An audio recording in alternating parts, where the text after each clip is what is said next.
And we are back. Welcome back to the Make It Mastermind podcast. And this week we've got another special guest. This month we're talking on the topic of being healthier, and we've brought in Vicki Anderson from the Hot Room in Leeds. Vicki, welcome to the podcast. Thank you. Good to have you. Can you give us a little bit of an intro about yourself, where you're from, and how you got to what you're doing, and we'll sort of ask you some questions from there. Are you ready for a long story then? Always ready. Okay, so I'm from Sweden. I used to have a completely different career before I did this. So I studied law. I did a double master's of law and international human rights law.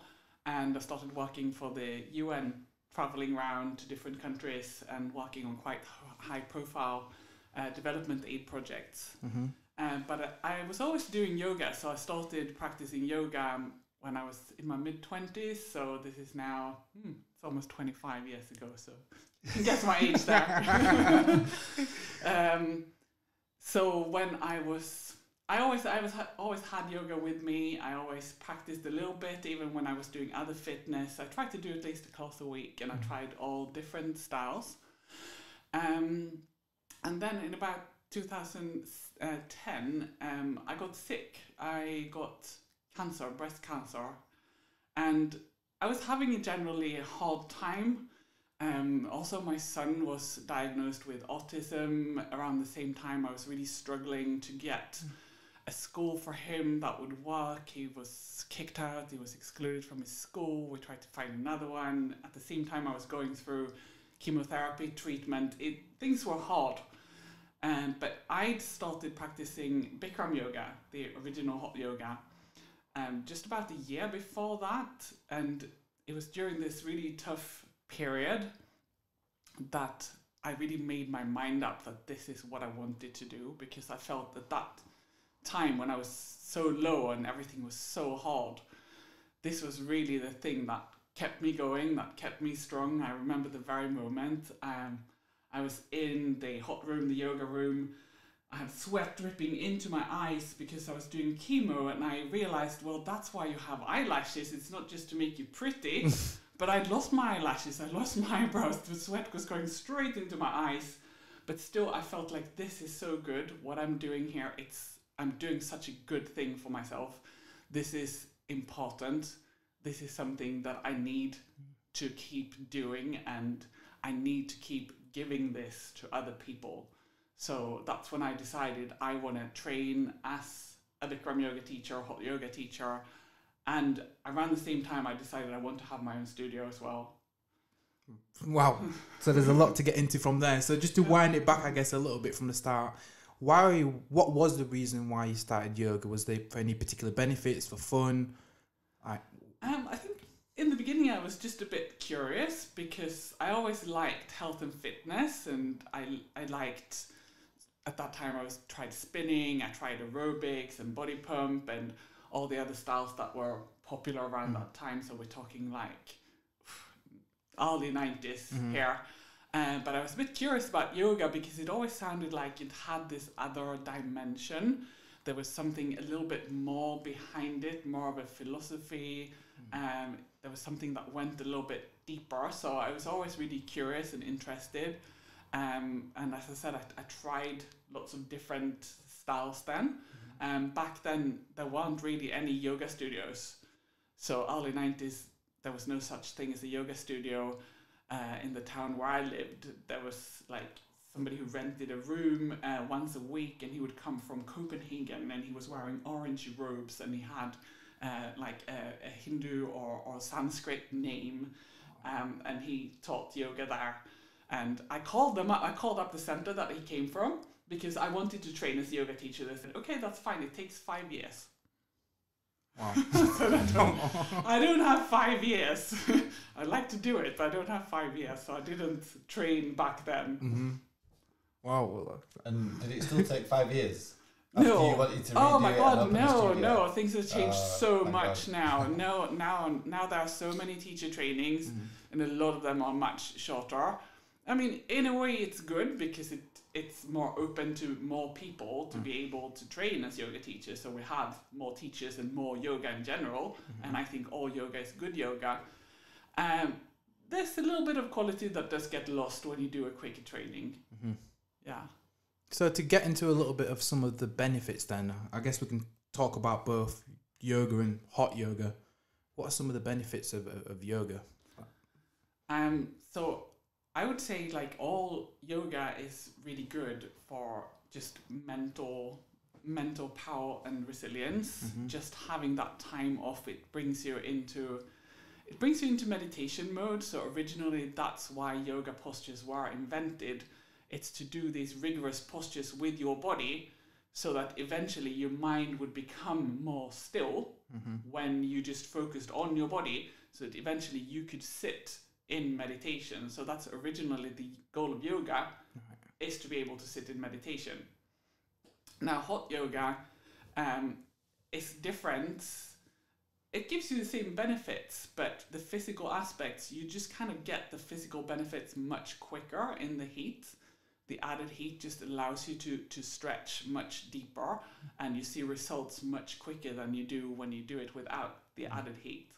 And it's also really good for people who are suffering from injuries, who are looking to prevent injuries, and who are very stiff, because you see the results quicker, and the heat has kind of what they call an analgesic effect. So it's got a kind of a pain numbing effect.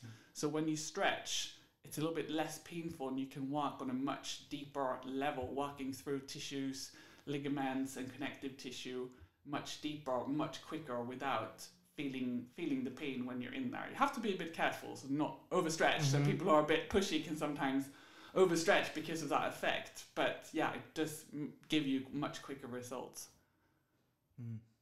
But do you know what? I've done the 30-day course, and I also had a membership for a couple of months over at the Hot Room. Yeah, I know you were there all the time. Yeah, I was there a lot. And like, it's exactly like you said. It was, I don't know, it was a battle of the mind and the body from definitely at the start. Like a lot of the positions, I remember holding them and start to shake uncontrollably, and like I'd be sweating everywhere.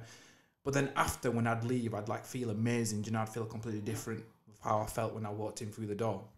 And it seems that that's something that a lot of people are chasing these days, you know, being able to switch off from that sort of moment of everyday stillness. life. Yeah. When you're there balancing on one leg, trying to grab the other foot and kick it out, and it's 40 degrees and the teacher's telling you push, push, push.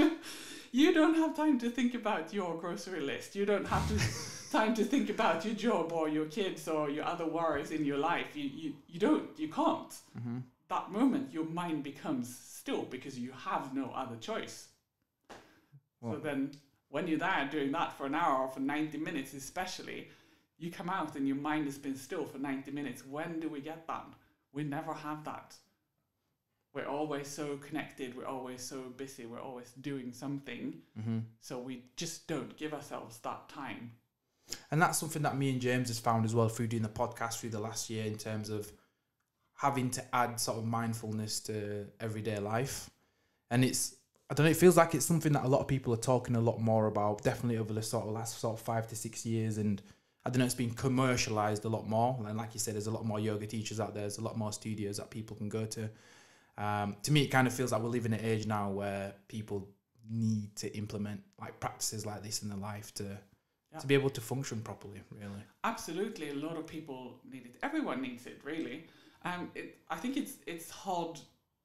It can be hard to do on your own, to have that self-discipline, because we are now, even just 10, 15 years ago, we weren't as connected as we are all the time. It's easy to just blame mobile phones for everything, and I don't do that. I think they're great tools. But you always have that, you know, it's always there. You can check your emails, you can check what's going on. It's such a temptation to do that. So when you're on your own trying to self-practice, it's really tempting to get distracted. That's why it's great to go to a studio where we say, you know, there's no phones in the room. We don't allow mobile phones in here. You're not connected. There's not even a clock on the wall. There's nothing telling you what time it is. It's yoga time. That's the only time it is. It's your time. Do you know, that's a good point. I remember the first class I went to on Saturday, I was looking for the clock. I was looking for the clock, like, Where is it? how long is left? Oh my There's no clock, and it's like you can't speak in the room as well. Yeah. Small things like that.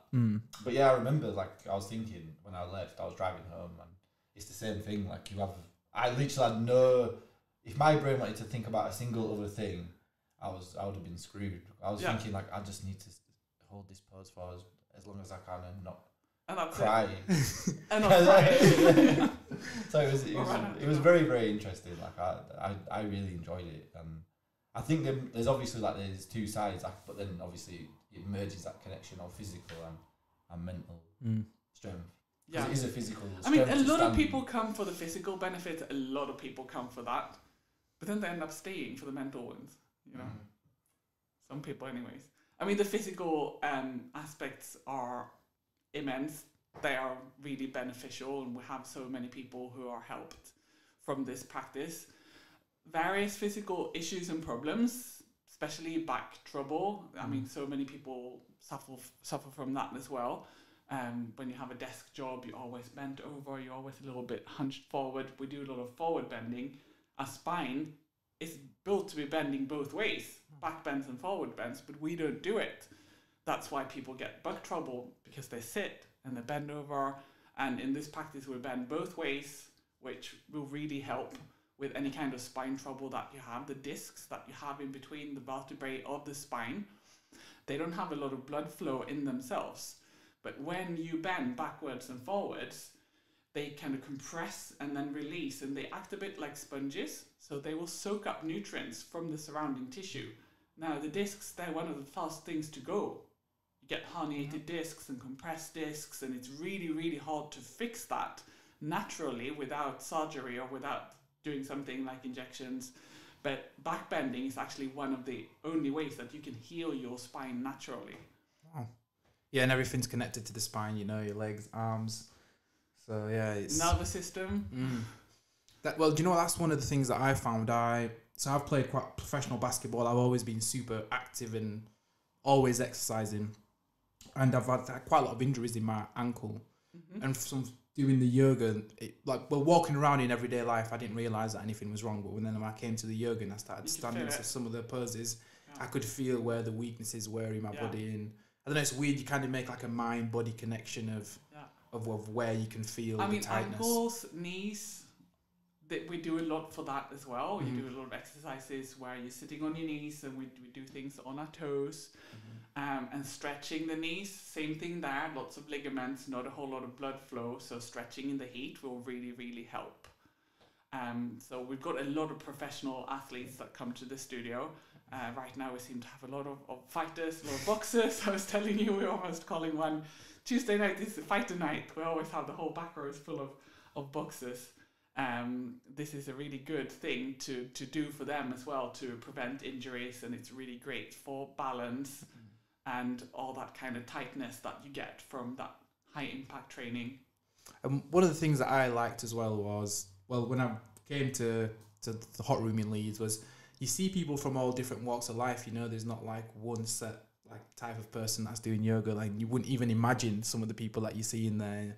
No. And I don't know, everyone's really, really open as well, which I don't know, it feels like you don't really get that in everyday society. No, it's a real amazing mix of people. You've got like every age group, from the youngest member is 14 and the oldest is 74. All different professions. It's such an amazing mix, and nationalities as well. I think we probably have at least 15, 20 nationalities practicing at the studio right now. So yeah, it's quite a mix. It's a great place to be. I think that's the biggest thing when I said I was nervous about going the first time. I wasn't really nervous about the class, because there's a teacher and they're going to tell you what to do. Like, you're not going to go wrong. But my thing was like, oh, what's it going to be like? The people. Am I a typical yoga type? Probably not. If you're a yoga person. Exactly, yeah. And I'm like, are they going to be like, oh, who's this guy? And everyone was like super friendly as soon as I walked in. Like, really, really nice, chatty, helpful. And that was the big thing. Like, that was what made me a bit nervous. I think a lot of people are a little bit scared. They come in and they think it's going to be, they're all going to be like yogis. Super stretchy, bendy, flexy, and, really good at it. Yeah.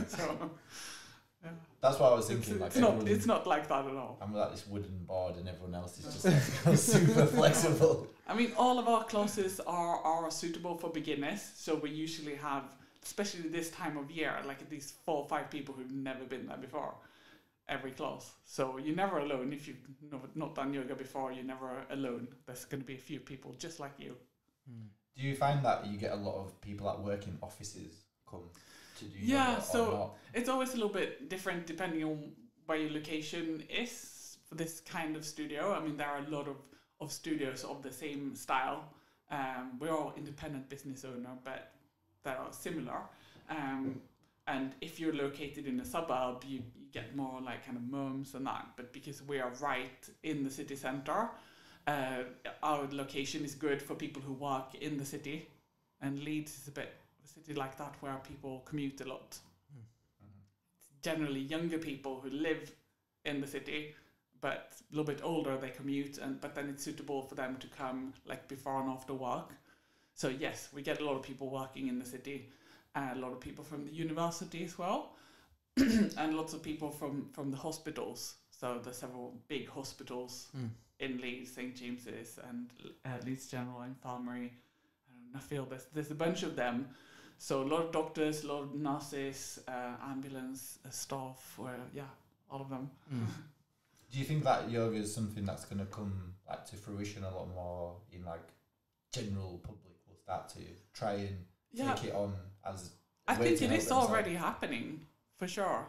I think schools are looking to introduce it in the UK now. That would be a really good way of introducing it to a younger generation. But yeah, I think it's already happening. I mean, I've seen such a huge development now over the last 10 years when I've been really involved in it. Like it's coming into the mainstream so much more. So I guess you came in that era, I guess, at the right time. So how long's the studio in Leeds actually been open for now? 4 years. 4 years now. Yeah. Wow. What was the reaction around the city when you first opened? Because it's like there's yoga, which sounds hard anyway. Yeah. It's like, oh, let's put you in a really hot room and make you sweat. And make it just sounds like a bit sinister. To me, I'd be like, when you told me you were going, I was like, that's for you, man. Just for you can do that. The reaction, it wasn't quite what I expected. It was because I came from Sweden. I think I was a little bit naive. Swedes are really into their health and fitness, and they love yoga. And I came from a city that was much smaller than Leeds, so only about 300,000 people. I mean, Leeds has got, I think, about 800,000, just the city centre, and then 2.5 million if you think about the whole metropolitan area. Loads of people. So I thought, well, I'll open a studio here. It's just gonna be packed. I just need to open the doors. It wasn't quite like that. No, the English people were not quite like Swedes. So what are some of the challenges that you faced? Just getting the message out there and kind of marketing ourselves to people. I think there are a lot of people in the general area, in our catchment area, that are interested, but it was also a challenge with that many people, how to reach them, how to reach out to them and find the people who are going to be interested. So it was much, much harder than I thought in the beginning. It's been really, really tough in the beginning, but it's been going up and up and up. And now we are super busy and it's amazing. But yeah, it wasn't like that in the beginning. It really wasn't. I felt a bit like, we open up and people were like, what is that? Hot yoga, I don't know what it is. Doesn't sound very pleasant. Yeah, that's it. But then when I was at my class the first time at the weekend, I couldn't believe how busy it was. I know. I could not believe it. I was like, this is unbelievable. It was like rows and rows of people. Yeah. I was like, oh my god, this is class. And everyone was different. Literally, no two people were alike, and like even like the guys in the men's change room, like every guy was like seemed like different from a different background. Or everything's students, nice. Dancers, lots of dancers. Leeds is a big dance city as well, so lots of ballerinas. Mixed with electricians, school teachers. I think there's just so many benefits, and it feels like everyone does it for their own reason, don't they? Into whether it's stretching, health, for whatever reason. But what I wanted to ask you, Vicky, was, so you mentioned you battled cancer, and through the time you was doing your yoga practice throughout that, did you find that the yoga practice added any benefits to what you were going through at the time? Yeah, absolutely. So I did 5 months of chemotherapy treatment and antibody treatment, which was a bit longer than that, and all kinds of treatments. But the 5 months of chemo were the really, really tough ones. And I practiced every day. I was in the hot room, and back then it was only 90-minute classes. So it was 90-minute Bikram style original hot yoga every single day. And it was tough. Like, it was tough going into the room and practicing. And maybe I wasn't, that person on the front row doing amazing postures. I was in the back. I was doing as much as I could. Sometimes I had to sit down. But I went through it every single day. And I just felt so much better for it. The days that I did skip was when I was actually having like active chemotherapy injections and I couldn't come. And I felt so much worse. Or if I had to have doing something else, taking a day off, I felt so much worse. And you wake up in the morning and you kind of got fungus on your tongue and your whole body's aching and you feel nauseous. And if I could still drag myself into the room and do that one class, I knew that I was going to feel normal for at least 4 or 5 hours after I came out. And it was just like my day was going to be completely different than if I didn't do it. And I thought, if I can do this in this state, then anybody can do it. Really, this yoga is for everybody. You don't have to be fit and flexible. You don't have to be really well, even in yourself to come in and do it. You can come in any kind of state that you are and be helped by this yoga. And for an average yoga session in the hot room, how many calories can people expect to burn? Because everyone's got a fitness watch now, and they probably wonder. Yeah, and I actually wondered when I was in there, like, it seems so. I should have read up on that. Intense. Well, yeah, I'm not very good because I don't count calories or anything like that myself. No, I just wondered. So if I give you a number, it could be wrong. 1,500. Does that sound crazy? Yeah, it sounds like a lot. Well, then you're sweating a lot. But in even there. I would think like I think the figure I've heard is that it can be up to 1,500, but it's really different depending on like your body composition. Yeah. If you're a man or a woman, Sure. like how hard you work. No, that definitely makes So sense, I think it can be like max that, so you can burn a lot. I mean, people react physically different in the room as well. We have in the studio, if you've seen, we got a little list that's called the Sweat Club, because some people, they just sweat so much that they leave a whole lake around them. And it's just a physical thing. And actually, it's like the more you practice, the longer you've been practicing, the more you sweat. It's like your body learns to sweat. It tends to be generally guys, and they just physically sweat so much that they get 2 towels for the price of 1. So we got the list. So probably those guys probably burn, that much. Yeah, definitely. So with that, is there actually any benefits in like sweating so much? Is that releasing any toxins from the body or anything like that? I mean, it does. Some toxins, but you probably shouldn't like exaggerate that and say that it's like detoxing you, because it isn't scientifically correct. More toxins leave your body through urine and actually breathing, but it's great for your skin. And I feel that it kind of flushes through my body. If I've got anything going on, you sweat and you drink and you sweat and you drink, it just makes me feel cleaner from the inside out. I can't describe it, just kind of my sweat smells cleaner, my skin feels better. I can't scientifically prove any of that rather than the feeling of it. I see. Yeah, but it makes a lot of sense, right? Getting all that sweat out, drinking fresh water. I mean, there's a benefit to the heat, whether there's a benefit to the sweat, but there's a benefit to the heat, that's for sure. I mean, we've been taking hot baths and doing saunas forever, so there is a benefit to the heat in itself. Yeah, it's definitely proven that. I think scientifically it's becoming more and more proven and researched, especially even for aging and stuff like that, like the hot. I mean, there's even research being done for actually doing training in a hot environment. I think there's been a bit of research, bit of a pilot study on for athletes training in a hot environment, that it can be the equivalent to high altitude training. in the way that it affects your body. So I think they did some tests on cyclists and they actually showed some results. It's only a pilot study, so it's not been like peer reviewed and completely proven, but they are doing research into the heat in itself and training for athletes. Wow. So yeah. Well, we'll know by the end of we'll know a lot more by the end of the month. Yeah, so we come at least twice a week. That's it. We're gonna try it. But they are on Saturday. We're on Saturday at 4 o'clock. Yeah. 4. Yeah, it's gonna be a good. But we've had a lot of interest actually on our podcast page about doing this. Like people like messaged in to ask questions to see like what's suitable. Like one of them was like around fighting and boxing and kickboxing, like the benefits and that sort of stuff. So we already touched on that. But I think a lot of people are genuinely like a little bit curious. Like myself, like you see it more.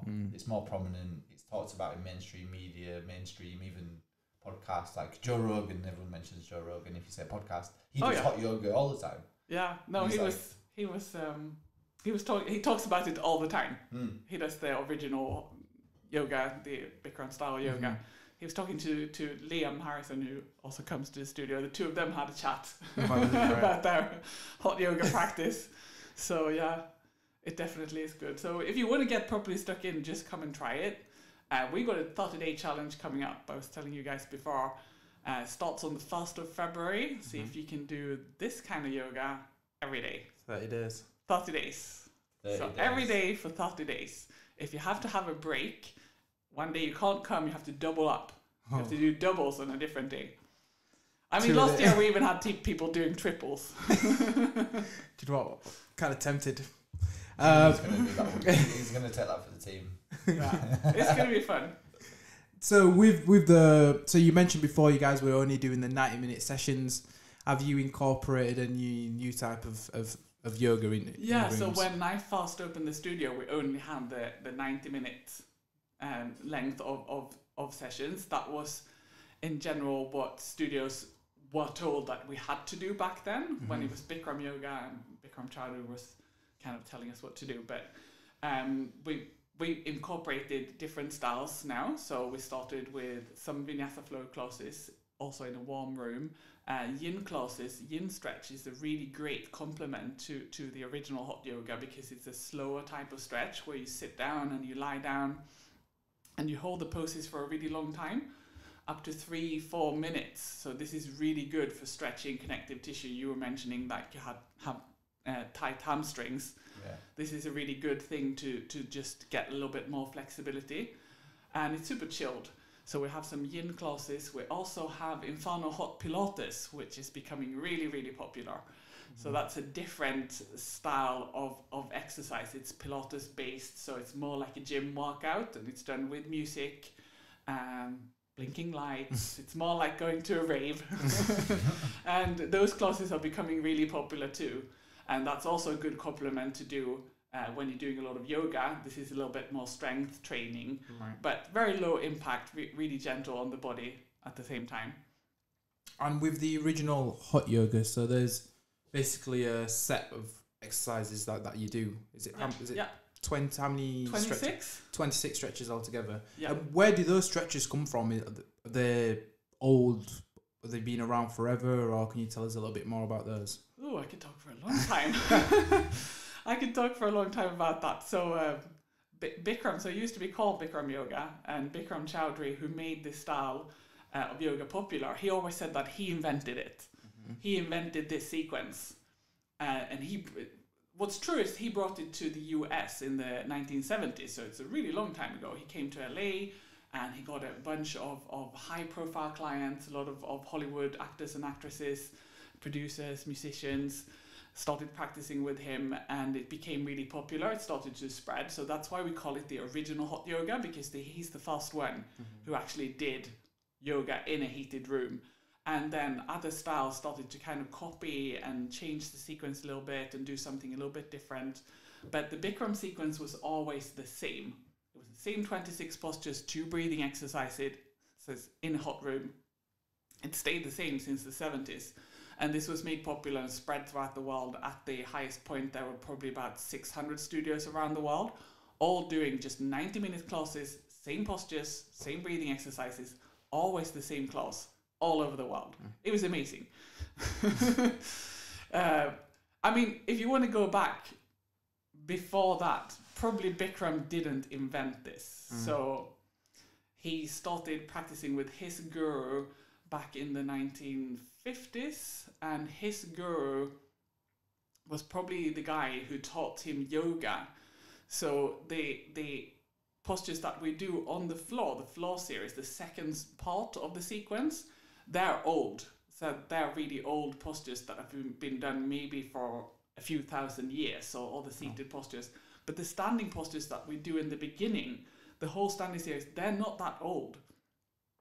A lot of them came from influences from physical culture, which became popular in the 1940s in India. So the influences were actually kind of full circle, because a lot of them came from the British Army, which were in India at that time. Physical culture became big in the 30s, in the 40s, and it kind of came back to India. They mixed it up with their original practices. There's a style of practice called Bayam, which was popular around Calcutta. So it's a kind of a mix between that traditional practice and physical culture, bodybuilding. It's quite an interesting mix. So we can't say that all the postures that we do are 5,000 years old. They're not. They have interesting origins. But yeah, then so 2005, 2009, when I started, it was all 90-minute classes, all the same style. But then a lot of things happened around Bikram Chowdhury, and studios started to mix things up a little bit more. So now we also do the 1 hour class where we still do the same postures, but we just do them a little bit quicker. But we are still doing the 90-minute class, which is my personal favorite. And if I could, I would just be doing that every single day still. So that's still the original yoga that started in the 70s and became popular. And I still think that if you have the 90 minutes, if you can give yourselves the 90 minutes, do commit to the 90. Come to the 90-minute one. It's awesome. You came to one, didn't you?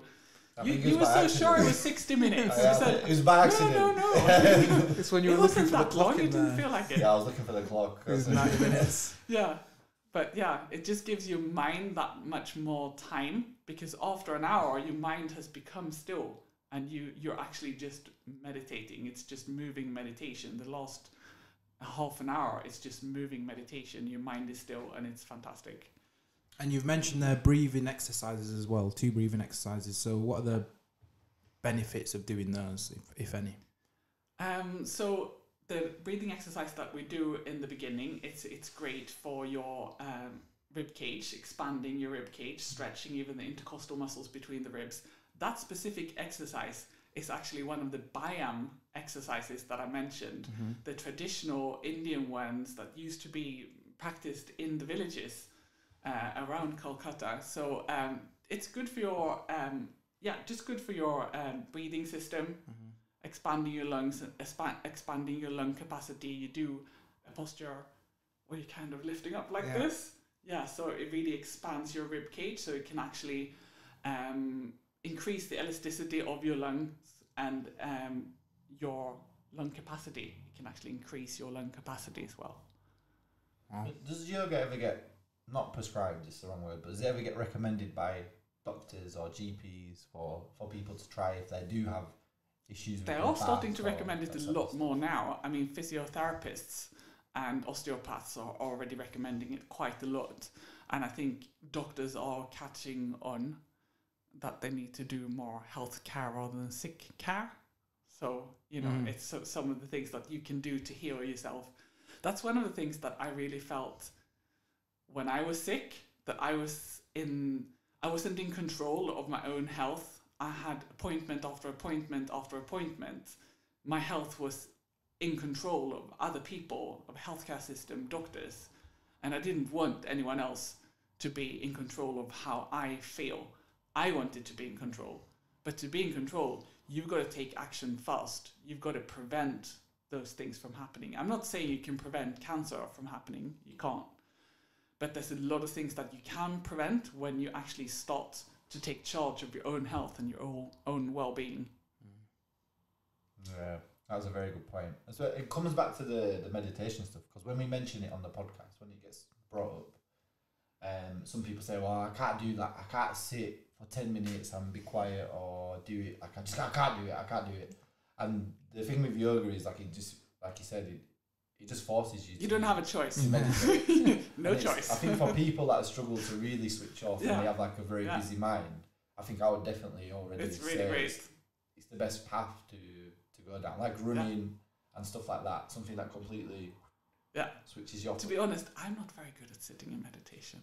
I'm not. That's why I love the yoga. That's why I love the group. Having the group there and having the teacher there telling me what to do. I don't have to think. And I can't be checking my phone. I can't be doing anything else. I have no choice. How is your personality when you miss yoga for a period of time? If you say you can't practice and you can't do the hot rooms, do you find in yourself that maybe you're a bit more irritated? Yeah, I definitely get a bit more irritable. Yeah. Yeah, my kids sometimes tell me, "Mummy, you need to go and do sauce now." Nice. I notice it.